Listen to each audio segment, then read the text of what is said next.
balas kembalikan Tuhan.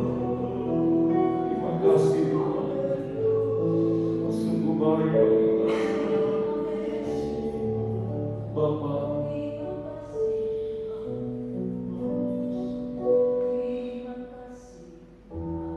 hari ini Tuhan,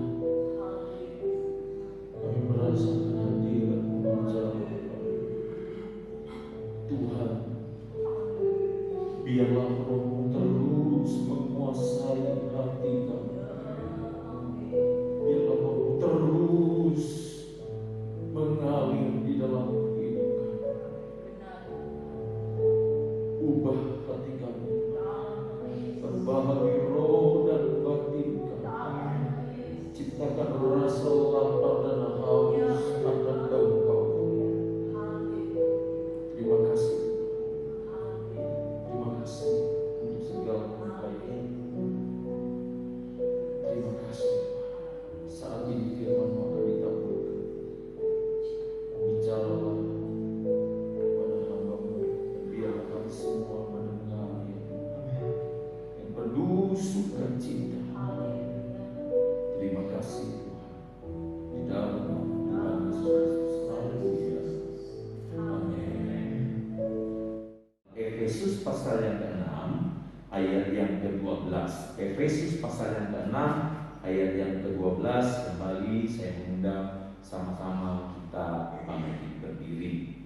Kita baca firman Tuhan ini.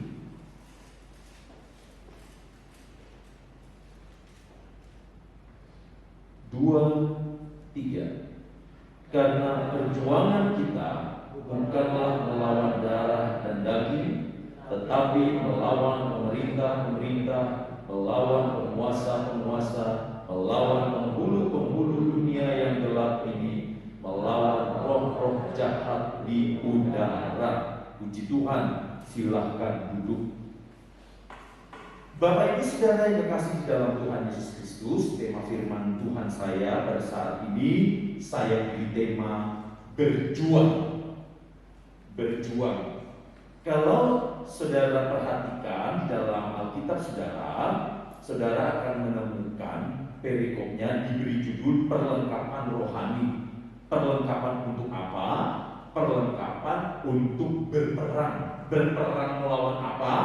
Tadi kita sudah membaca dalam Efesus 6 ayat yang ke-12 bahwa kita berjuang bukan melawan darah dan daging. Artinya kita berjuang bukan melawan sesuatu yang tampak oleh mata, yang kelihatan oleh mata. Ya, jadi kalau seseorang bermusuhan dengan si A atau si B, sebenarnya dia bukan sedang bermusuhan dengan si A atau si B itu, tetapi ada roh yang tidak kelihatan, ya, yang tidak kelihatan. Nah, selain itu juga di dalam Efesus pasal 6 ayat yang ke-12 ini dikatakan, tetapi melawan pemerintah-pemerintah, penguasa-penguasa, kekuatan-kekuatan dunia kegelapan ini. Pemerintah yang seperti apa? Apakah pemerintah yang dimaksud seperti presiden, bupati, gubernur? Bukan. Tetapi di sini menyangkut roh-roh dunia, roh-roh yang menguasai dunia ini, roh-roh antikris, roh-roh yang bukan roh kekudusan atau roh kudus. Ya, itu yang ingin saya tekankan terlebih dahulu. Nah, saudara, kalau kita berbicara tentang berjuang, berarti yang namanya berjuang dibutuhkan usaha, dibutuhkan kerja keras. Yang namanya berjuang, ya, kalau seseorang berjuang di medan pertempuran, berarti dia harus menyiapkan perlengkapan senjata dia. Yang namanya berjuang berarti seseorang harus menyiapkan tidak hanya sekedar senjatanya, tetapi juga disertai dengan amunisinya, pelurunya. Dan tentunya pelurunya pun tidak hanya sekedar mengisi senjatanya, tetapi juga ada peluru cadangan. Itu yang namanya berjuang. Nah, saudara yang kekasih di dalam Tuhan Yesus Kristus, apa sih sebenarnya yang kita perjuangkan sebagai orang yang percaya kepada Kristus? Apa sih sebenarnya yang harus kita perjuangkan di dalam kehidupan kita sehari-hari? Apakah kita hidup di dunia ini sekedar kita hidup begitu saja? Apakah tidak ada target ke depannya? Apakah tidak ada sesuatu yang kita perjuangkan? Ketika saya dan saudara percaya kepada Yesus, justru disitulah dimulai perjuangan iman kita. Ya, saudara? Ketika saya dan saudara percaya kepada Yesus sebagai Tuhan dan Juru Selamat, sebenarnya disitulah dimulai perjuangan iman percaya saya dan saudara. Jadi yang kita perjuangkan adalah iman percaya kita. Filipi pasal yang pertama ayat yang ke-27. Filipi pasal yang pertama ayat yang ke-27. Firman Allah berkata demikian. Namun demikian, hiduplah dengan cara yang layak bagi Injil Kristus, supaya kalau aku datang dan bertemu denganmu, atau kalau tidak datang, aku boleh mendengar bahwa kamu tetap berdiri teguh dalam satu roh, dengan satu pikiran, untuk berjuang bersama-sama bagi iman dan Injil. Ini Rasul Paulus yang mengatakan. Ya saudara, kalau saudara melihat bacaannya ada sedikit perbedaan, ya, bukan Alkitabnya beda saudara, tetapi seringkali saya mengambil ada terjemahan lain, ya, entah bahasa Indonesia sehari-hari ataukah terjemahan lama, ya saudara. Nah, saya tekankan kembali, yang harus kita perjuangkan sebagai orang yang percaya kepada Kristus tentunya menyangkut persoalan iman saya, menyangkut persoalan iman saudara. Berbicara tentang iman berarti saudara berbicara tentang hal yang dasar. Ya, berbicara tentang iman kepada Kristus, kepada Yesus sebagai satu-satunya Tuhan dan Juru Selamat kita, berarti berbicara tentang hal yang paling dasar. Sebab kalau sudah menyangkut iman, berarti saya dan saudara akan selalu berhadapan dengan hal-hal yang akan senantiasa membawa kita, apakah kita tetap percaya kepada Yesus sebagai Tuhan dan Juru Selamat kita, ataukah kita pada akhirnya tidak percaya lagi kepada Dia sebagai satu-satunya Tuhan dan Juru Selamat kita. Yang kita perjuangkan selain iman kita, 1 Timotius pasal 4 ayat yang pertama sampai 16. Saudara bisa memperhatikan itu. Salah satunya yang kita perjuangkan adalah pengajaran firman Tuhan. Firman Tuhan yang sehat, ajaran yang sehat. Kita baca dalam ayat yang ke-6 sampai ayat yang ke-10 dalam 1 Timotius pasal yang ke-4. Dengan selalu mengingatkan hal-hal itu kepada saudara-saudara kita, engkau akan menjadi seorang pelayan Kristus Yesus yang baik, terdidik dalam soal-soal pokok iman kita dan dalam ajaran sehat yang telah kau ikuti selama ini. Tetapi jauhilah tahayul dan dongeng nenek-nenek tua. Latihlah dirimu beribadah. Perhatikan saudara, latihlah dirimu beribadah.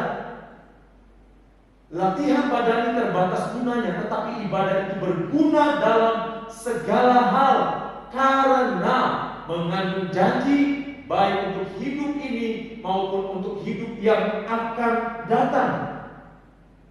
Perkataan pernyataan ini benar dan patut diterima sepenuhnya. Itulah sebabnya kita berjerih payah dan berjuang, karena kita, perhatikan, menaruh pengharapan kita kepada Allah yang hidup juru selamat semua manusia, terutama mereka yang percaya. Jadi kalau saudara perhatikan perikop ini, saudara, dalam 1 Timotius pasal 4 ayat 1 sampai 16 ini, dia berbicara tentang ajaran, pengaruh ajaran-ajaran yang tidak sehat, yang menyerang keadaan jemaat yang ada pada saat itu, saudara. Dan dikatakan bahwa mereka berjuang. Sebab apa? Sebab menaruh pengharapan mereka kepada Kristus. Ajaran yang sehat. Jadi Bapak Ibu Saudara yang dikasihi dalam Tuhan Yesus Kristus, saya mau menyampaikan kepada saudara pada saat ini. Ketika kita percaya kepada Kristus, berarti iman kita harus diperjuangkan. Ketika saya dan saudara percaya kepada Kristus, berarti setiap ajaran-ajaran Kristus juga harus kita perjuangkan. Kapan itu saudara memperjuangkan ajaran-ajaran Kristus? Ketika saudara melakukannya di dalam kehidupan saudara setiap hari. Ajaran-ajaran Kristus hanya bisa hidup di dalam kehidupan saya dan saudara kalau kita melakukan setiap ajaran-ajaran itu dengan benar. Ajaran-ajaran Kristus yang benar itu hanya bisa menjadi tetap ajaran yang murni kalau kita tetap memegang ajaran itu sesuai dengan firman Tuhan. Ada begitu banyak tafsiran-tafsiran saudara, tetapi satu hal yang mau saya sampaikan kepada saudara, kita kembali kepada Alkitab, kita kembali kepada firman Tuhan. Berhati-hatilah dengan setiap pengajaran-pengajaran yang datang di dalam kehidupan saya dan saudara, yang mempertanyakan siapakah Yesus, yang mempertanyakan apakah Yesus yang engkau sembah adalah Tuhan, yang mempertanyakan apakah Yesus itu bisa menyelamatkan saya dan saudara. Berhati-hatilah dengan setiap ajaran, dan usahakanlah engkau memperjuangkan ajaran Kristus itu setiap hari di dalam kehidupan kita. Bapak Ibu Saudara yang terkasih di dalam Tuhan Yesus Kristus, dalam perjalanan kekristenan kita, dalam kita melaksanakan atau melakukan perjuangan itu, yang menjadi pertanyaan buat saya dan saudara, mengapa kita harus memperjuangkan iman kita? Mengapa kita harus memperjuangkan ajaran firman Tuhan yang sehat? Mengapa kita harus memperjuangkan hal-hal yang benar yang Tuhan sampaikan? Ini pertanyaan yang harus kita jawab. Kita perhatikan di dalam Lukas pasal 13 ayat yang ke-24. Lukas pasal 13 ayat yang ke-24. Jawab Yesus kepada orang-orang di situ, "Berjuanglah untuk masuk melalui pintu yang sesak itu. Sebab aku berkata kepadamu, banyak orang yang berusaha untuk masuk, tetapi tidak akan dapat." Mengapa kita harus berjuang, saudara? Mengapa kekristenan kita ini harus diperjuangkan?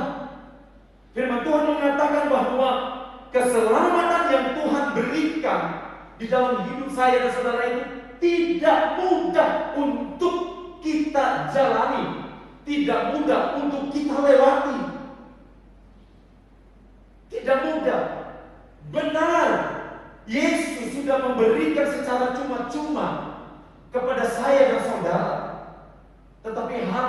yang dibayar mahal oleh Yesus adalah pengorbanannya di kayu salib. Saya dan saudara tinggal menerimanya. Tetapi walaupun kita tinggal menerima semua itu, firman Tuhan mengatakan berjuanglah. Yesus sendiri yang mengatakan berjuanglah untuk dapat masuk melalui pintu yang sempit itu. Ada satu firman Tuhan yang berkata, banyak yang terpanggil, sedikit yang terpilih. Banyak yang terpanggil, banyak yang dipanggil oleh Kristus untuk mengikuti Dia, untuk percaya kepada Dia sebagai Tuhan dan Juru Selamat. Tetapi pada akhirnya hanya sedikit yang terpilih. Percaya kepada Yesus itu bukan berarti kita ongkang-ongkang kaki. Standarnya lebih tinggi. Standarnya jauh di atas rata-rata. Hukum Taurat mengatakan mata ganti mata. Ketika saudara memfitnah orang lain kembali memfitnah saudara atau memukul saudara, itu masih legal. Tetapi hukum kasih, ketika saudara difitnah, firman Allah katakan ampuni dia, doakan dia, berkatilah dia, dan lakukanlah firman Tuhan. Ini yang firman Tuhan katakan, perjuangkanlah. Tidak mudah memang. Jadi saudara, kalau kita sebagai orang yang percaya kepada Kristus, tapi kalau cara hidup kita adem ayem saja, tetap biasa-biasa saja, kekristenan kita dipertanyakan oleh Tuhan. Kalau kita mengaku diri kita mengikuti Yesus, tapi kita dalam mempraktekkan apa yang menjadi ajaran Kristus yang sehat, ajaran Kristus yang benar, kita salah mempraktekannya, maka semuanya akan dipertanyakan kembali kepada saya dan saudara. Butuh usaha dan kerja keras. Harus ada keinginan yang kuat untuk mempertahankan iman percaya saya dan saudara kepada Kristus. Butuh pengorbanan, korban waktu, korban tenaga, korban perasaan, bahkan mungkin korban keuangan. Semuanya dikorbankan. Saudara, para tentara yang berjuang di medan perang, bukankah yang pertama yang mereka harus korbankan dalam artian tinggalkan adalah keluarganya, kalau mereka sudah berkeluarga, bukan? Mereka harus merelakan meninggalkan keluarganya. Demi apa? Demi membela bangsa dan negaranya. Itu tentara, saudara. Bagaimana dengan kita yang mengatasnamakan diri sebagai prajurit Kristus? Namanya prajurit Kristus, berarti seharusnya ada yang kita korbankan juga. Kalau kita memang benar-benar maju berperang, maju untuk berjuang.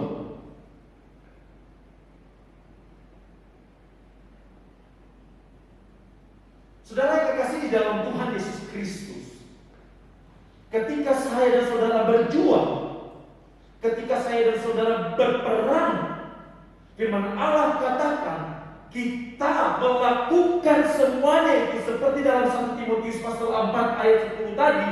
Karena apa? Karena kita menaruh pengharapan kita kepada Allah yang hidup, bukan Allah yang mati. Sekali lagi, kita melakukan semuanya. Kita berjuang seperti yang dikatakan 1 Timotius pasal 4 ayat 10. Karena kita menaruh pengharapan kita hanya kepada Allah yang hidup, bukan Allah yang mati. Bukan Allah yang mati.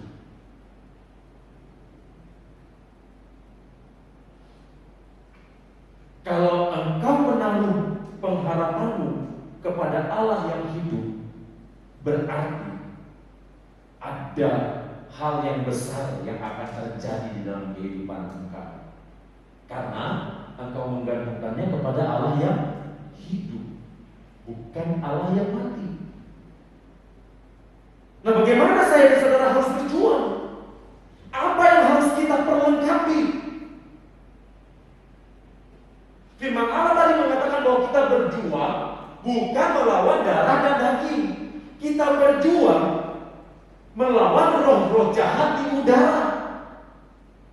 Ini perlu kita pahami, saudara.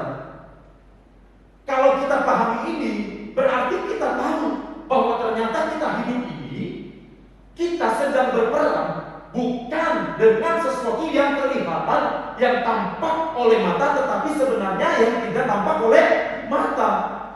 Nah, kalau kita menyadari itu, berarti saudara, seharusnya kita lebih mempersiapkan diri kita di hadapan Tuhan. Kenapa? Karena musuh kita tidak kelihatan. Berbeda kalau saudara berhadapan dengan orang yang saudara tahu, atau saudara kenal, saudara bisa ambil ancang-ancang ketika orang itu hendak melukai saudara. Ketika musuh hendak melakukan hal yang tidak baik kepada saudara, kalau itu tampak oleh mata, saudara bisa menyusun strategi dengan baik. Tetapi masalahnya, firman Allah katakan, kita bukan berhadapan dengan yang kelihatan, tetapi dengan yang tidak kelihatan. Demikianlah juga dengan kehidupan kita di dalam Tuhan. Kalau kita tahu kita sedang berjuang melawan yang tidak kelihatan, harusnya kita mempersiapkan diri kita lebih kuat di dalam Tuhan.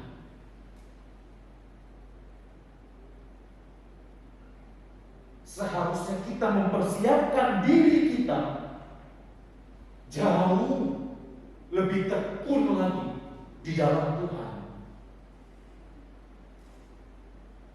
Tapi kalau kita tidak mempersiapkan diri kita, tidak mempersiapkan kehidupan kita dengan baik di hadapan Tuhan, tidak ada hubungan yang khusus dengan Tuhan, kita tidak pernah membangun mesbah doa dengan Tuhan di dalam hidup sehari-hari, saudara, pasti jebol. Sekuat apapun dia, kalau dia tidak punya hubungan yang intim dengan Tuhan, pasti jebol. Sedangkan sudah membangun hubungan yang intim dengan Tuhan masih bisa jebol, kan? Apalagi tidak membangun hubungan yang intim dengan Tuhan. Ada begitu banyak contoh-contoh tokoh-tokoh Alkitab, padahal mereka hidup berkenan di hadapan Tuhan, tapi pada akhirnya mereka jebol juga. Sebab musuhnya tidak tampak oleh mata. Jadi apa yang harus saya dan saudara lakukan untuk menghadapi semuanya ini?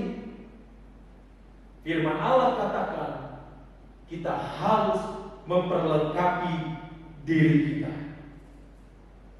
Kita harus mempersenjatai diri kita. Efesus pasal 6 ayat yang ke-13. Efesus pasal 6 ayat yang ke-13 bagian A, saya baca kepada saudara. Sebab itu ambillah seluruh perlengkapan senjata Allah. Ambillah seluruh perlengkapan senjata Allah. Jadi yang harus saya dan saudara perlengkapi atau persiapkan, yang pertama kita harus mengambil seluruh perlengkapan senjata Allah. Seluruh berarti semuanya yang sudah disiapkan oleh Allah. Nanti saya akan sampaikan sebentar. Kalau dalam bahasa Indonesia sehari-hari terjemahannya dikatakan, pakailah seluruh perlengkapan senjata Allah. Pakailah, bukan hanya sekedar ambil. Ambil gak dipakai, gak digunakan. Ingat gak saudara, saat Yesus diuji ketika dia sedang melaksanakan puasa 40 hari. Apa yang terjadi? Yesus diizinkan, dicobai oleh iblis. Pada saat itu iblis memakai firman Tuhan.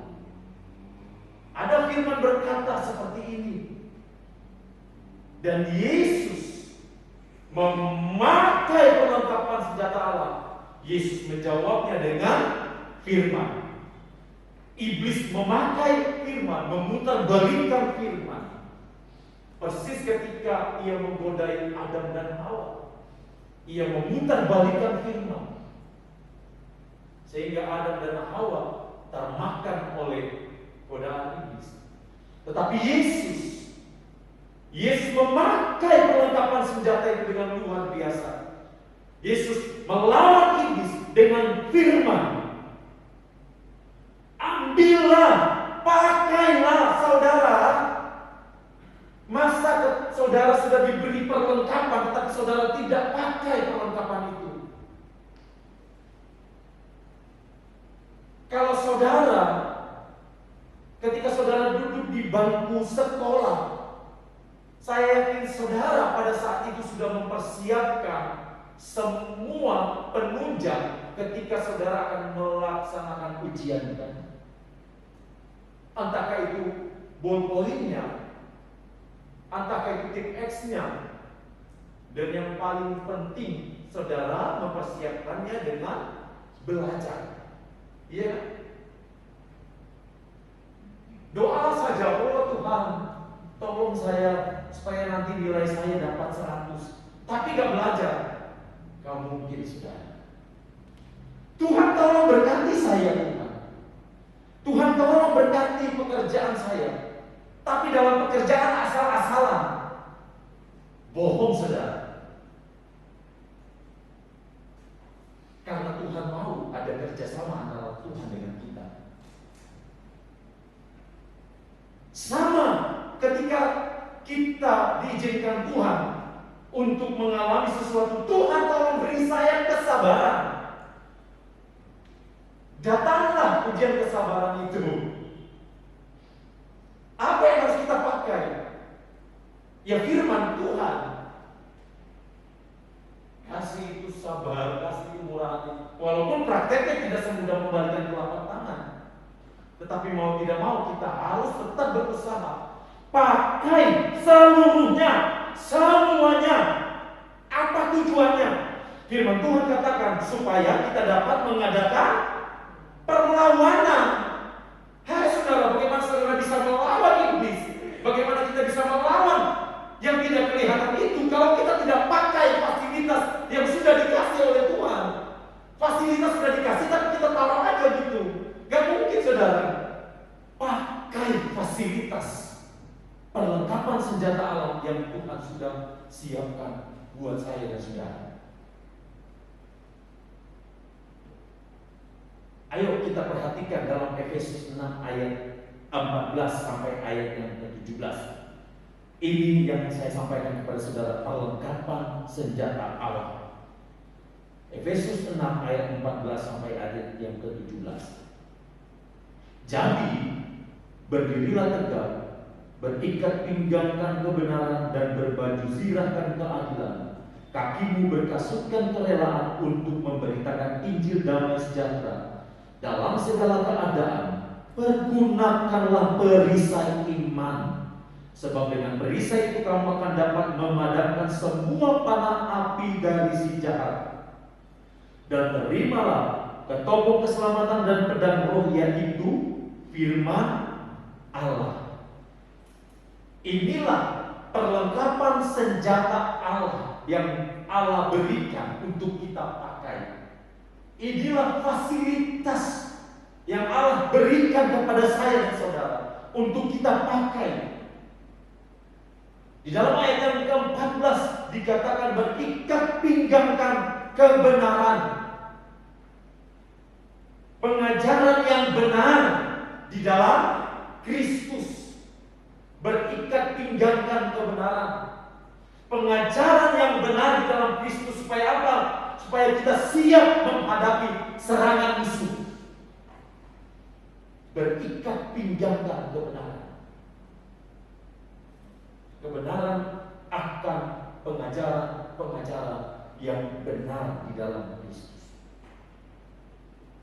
Saudara, kalau saudara cari literatur dalam sejarahnya ini, saudara, ya, sejarahnya ini ikat pinggang yang dipakai oleh prajurit pada saat itu, ya, ini ikat pinggang yang terbuat dari bahan kulit, dan ikat pinggang ini juga saudara dilapisi logam, ya, dilapisi logam, dan saat itu digunakan atau dipakai oleh tentara Romawi,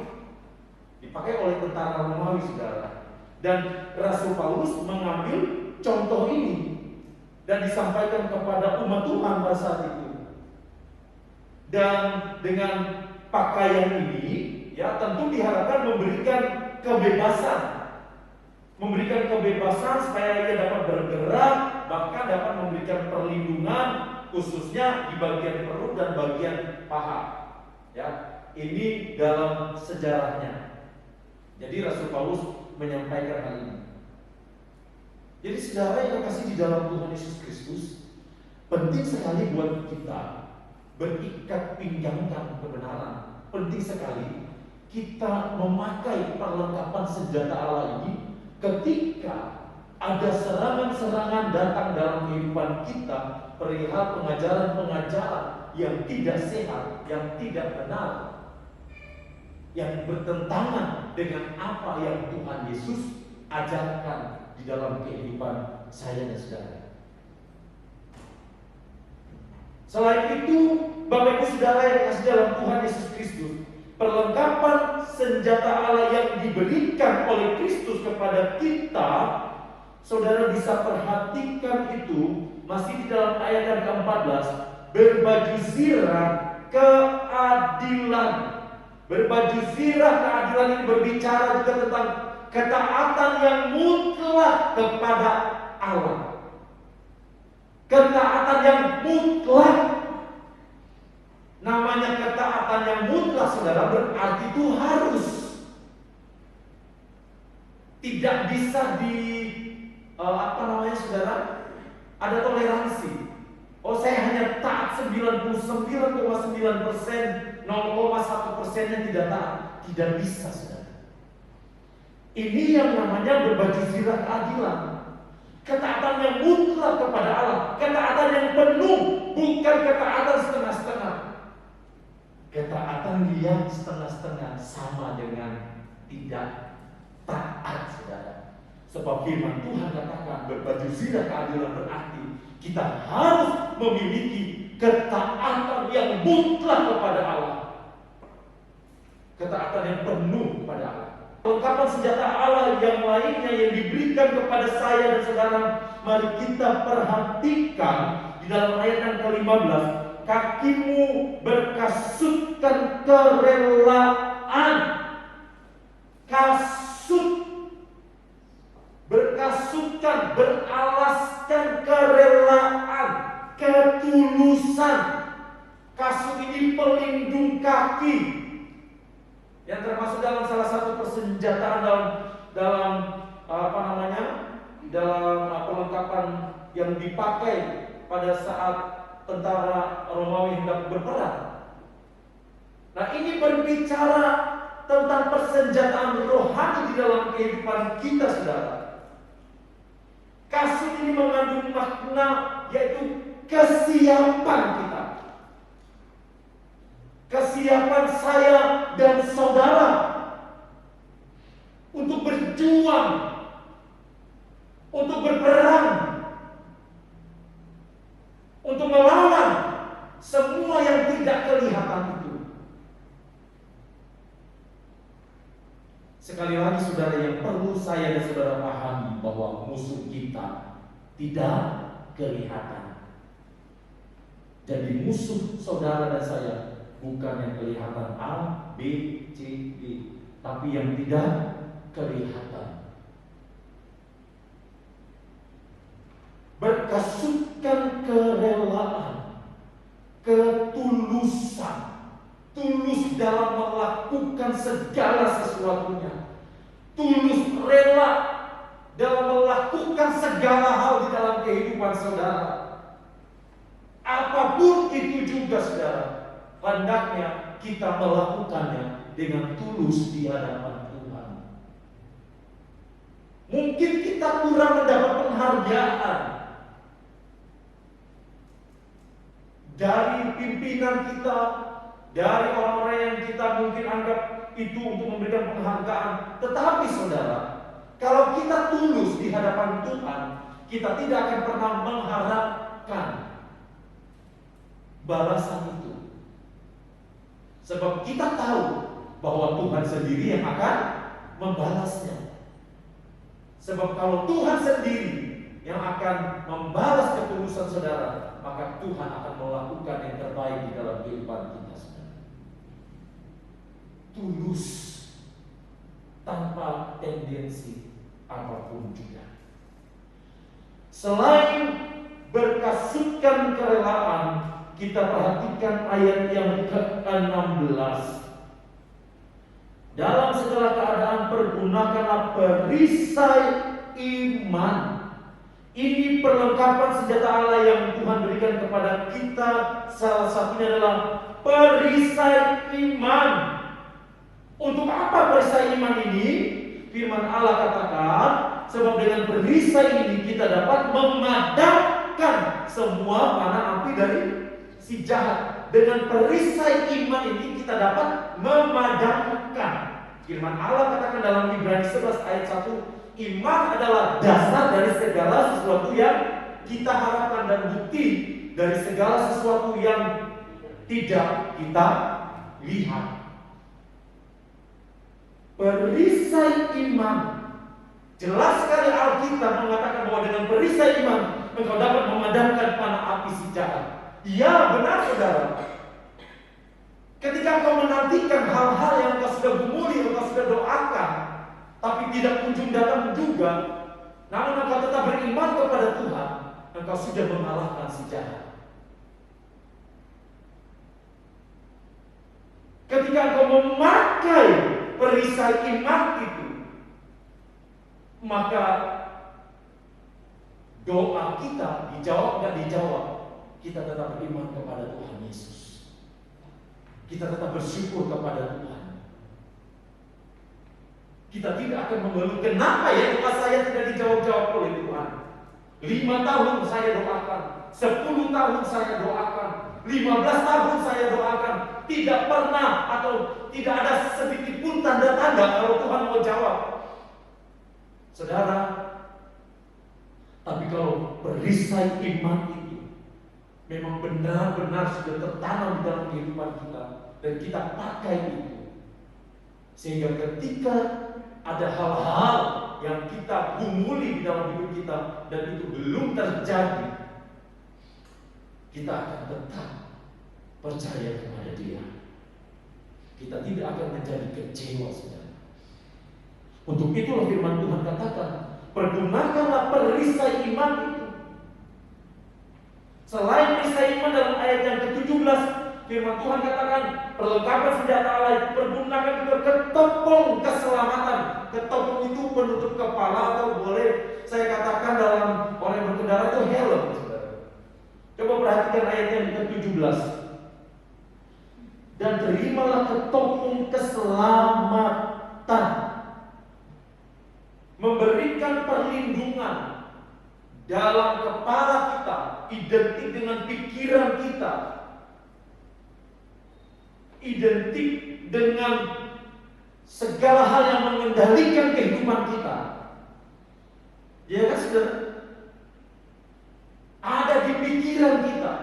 Kalau pikiran kita dikuasai oleh Roh Kudus,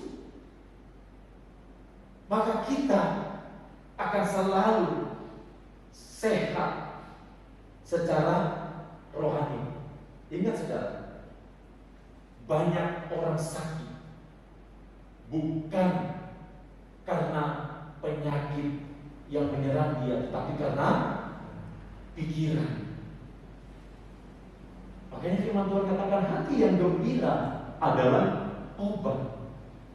Dengan kata lain, pikiran yang sehat adalah obat. Pikiran. Pergunakanlah ketopong keselamatan.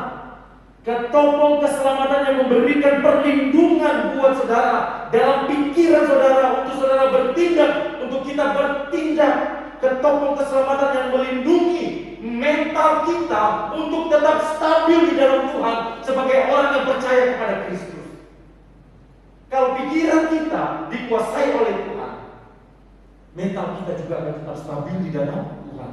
Saudara, peristiwa Yesus berpuasa 40 hari dan di mana iblis mencobai dia, salah satunya iblis berkata, kalau engkau anak Allah, jatuhkanlah dirimu, ya kan? Nanti malaikat-malaikat Tuhan akan datang menatangmu. Saudara, iblis mencoba mengguncang pikiran Yesus. Itu kan di luar nalar, di luar pikiran manusia. Mencoba mengguncang pikiran Yesus. Dan yang terakhir senjata yang Tuhan perlengkapi buat saya dan saudara, dan masih dalam ayat 17, yaitu pedang roh. Pedang roh. Pedang diperlengkapi untuk apa? Untuk membela diri, untuk menyerang. Saudara, bertahan memang baik, tetapi menyerang jauh lebih baik. Bertahan bisa orang kalah. Kalau orang berenang, dia hanya bertahan di tempat itu, cepat atau lambat dia pasti akan tenggelam. Firman Tuhan katakan, pergunakanlah pedang roh, yaitu firman Allah. Saudara perhatikan Alkitab yang saya angkat di depan saudara. Di sini semua ada jawabannya. Saudara curhat ke Bapak Gembala, Ibu Gembala, saudara curhat ke teman saudara, ke siapapun juga, ujung-ujungnya jawabannya ada di sini, saudara. Apa yang kurang? Tidak ada. Coba saudara baca Amsal setiap hari. Setiap hari dia akan memberikan kekuatan baru buat saudara. Coba saudara baca Mazmur setiap hari. Setiap hari saudara akan dilegakan. Coba saudara baca setiap hari Injil, Matius, Markus, Lukas, Yohanes. Saudara akan mengerti bagaimana kasih Yesus yang luar biasa tanpa syarat itu untuk saya dan saudara. Makanya saudara, kalau kita tidak pernah membaca Alkitab, tapi kita mengharapkan pertolongan, nonsense, saudara. Gak mungkin. Kenapa? Karena firman Tuhan katakan, ini loh pedang roh yang harus engkau pakai, ini firman Tuhan. Jangan sampai saudara gak pakai ini, dibiarkan begitu saja. Nah, oleh sebab itu saudara yang kasih dalam Tuhan Yesus Kristus, mari kita berdiri teguh. Kita tetap berdiri teguh. Kita tetap berjaga-jaga seperti yang dikatakan Efesus 6 ayat 13. Tetap berdiri, tetap gagah perkasa. Ayat 13 ini jelas sekali. Firman Tuhan katakan, supaya kita tetap berdiri. Dalam terjemahan bahasa Indonesia sehari-hari, supaya saya dan saudara tetap gagah perkasa, kuat, tangguh. Untuk apa? Kita kembali ke ayat inti kita tadi yang pertama, untuk dapat melawan penguasa-penguasa jahat di udara, untuk dapat melawan yang tidak kelihatan itu.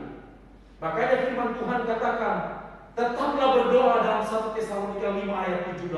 Tetaplah berdoa, jangan berhenti. 1 tahun, 2 tahun, 3 tahun, 4 tahun belum juga mendapat jawaban. Jangan putus asa, saudara. Tetaplah membangun hubungan yang intim dengan Tuhan. Bangun rohmu di dalam Tuhan, supaya engkau selalu hidup. 1 Petrus 5 ayat yang ke-8. Sadarlah dan berjaga-jagalah, sebab lawanmu si iblis berjalan keliling sama seperti singa yang mengaum-ngaum dan mencari orang yang dapat ditelannya. Saudara, kita selalu diintai oleh iblis. Karena kita selalu diintai oleh iblis, kita harus mempersiapkan perlengkapan senjata Allah itu setiap hari di dalam diri kita. Bukan waktunya kita santai, saudara. Saudara bekerja bekerja, ya itu harus. Tetapi jangan lupa, saudara juga harus mempersiapkan hidup saudara untuk sesuatu yang kekal. Kita gak pernah tahu kapan Tuhan panggil kita. Tapi mari kita bangun hubungan yang intim dengan Tuhan. Amin, saudara. Tuhan memberkati.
Mari Engkau menyelesaikan setiap masalah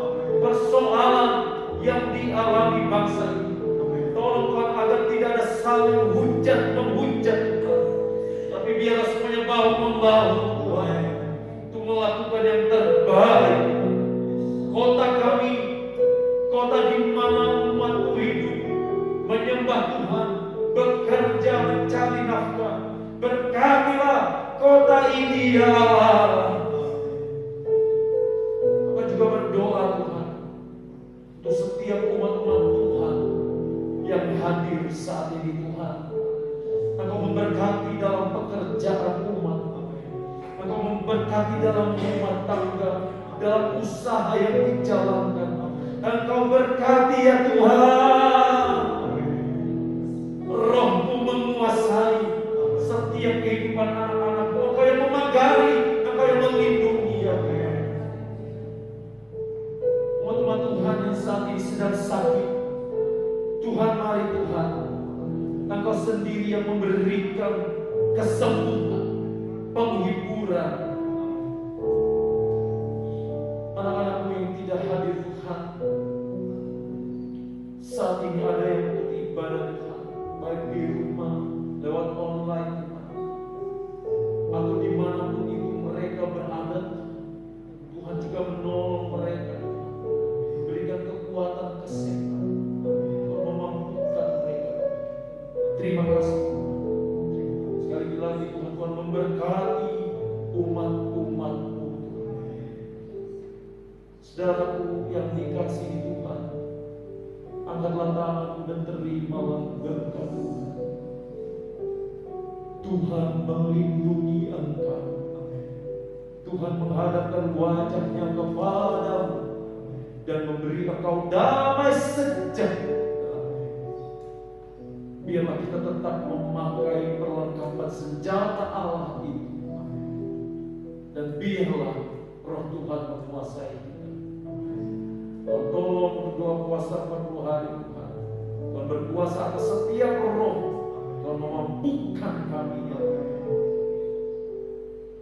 Di dalam nama Bapa, Putra dan Roh Kudus, yaitu di dalam nama Tuhan Yesus Kristus, kami sudah berdoa dan mengucap syukur. Sama-sama kita